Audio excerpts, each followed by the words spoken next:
السلام علیکم۔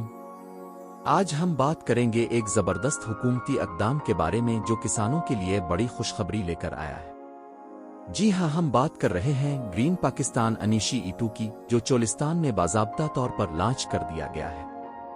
یہ منصوبہ پاکستان میں زراعت کے شعبے میں ایک نئی انقلابی تبدیلی لے کر آئے گا اور کسانوں کو وہ تمام سہولتیں فراہم کرے گا جن کی انہیں ضرورت ہے۔ اس منصوبے کی لانچنگ تقریب میں chief of army staff general Asim Munir, وزیر اعلیٰ پنجاب مریم نواز شریف، وفاقی وزراء رانا تنویر حسین اور مصدق ملک نے شرکت کی۔ اس منصوبے کا مقصد جدید ٹیکنالوجی کے ذریعے زراعت کو فروغ دینا اور کسانوں کو مکمل معاونت فراہم کرنا ہے۔ اب چلتے ہیں سب سے اہم بات کی طرف کہ یہ منصوبہ کسانوں کے لیے کیا سہولتیں فراہم کرے گا۔ کسانوں کو معیاری بیج، کھاد اور کیڑے مار ادویات رعایتی قیمت پر دی جائیں گی، وہ بھی گھر بیٹھے ڈلیوری کے ساتھ۔ جدید زراعت کے لیے ڈرونز اور دیگر مشینری انتہائی کم قیمت پر کرائے پر ملے گی۔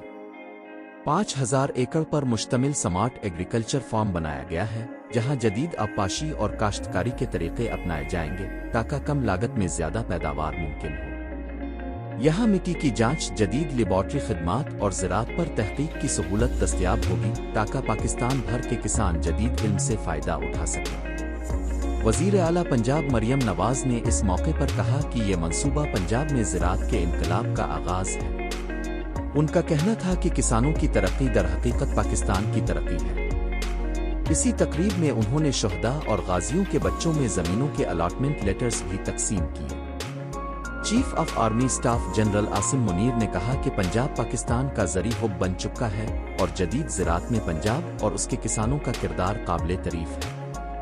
انہوں نے گرین کارپوریٹ پروجیکٹ کی کامیابیوں کو بھی سراہا اور اس بات کی یقین دہانی کرائی کہ فوج ملک کی معاشی ترقی کے لیے اپنا کردار ادا کرتی رہے گی۔ تو دوستو، گرین پاکستان انیشی 2 پاکستان میں زراعت کا مستقبل سنوارنے جا رہا ہے۔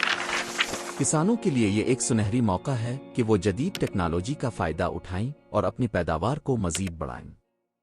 کیا آپ کو بھی یہ منصوبہ پسند آیا؟ اپنی رائے کمنٹس میں ضرور دیں۔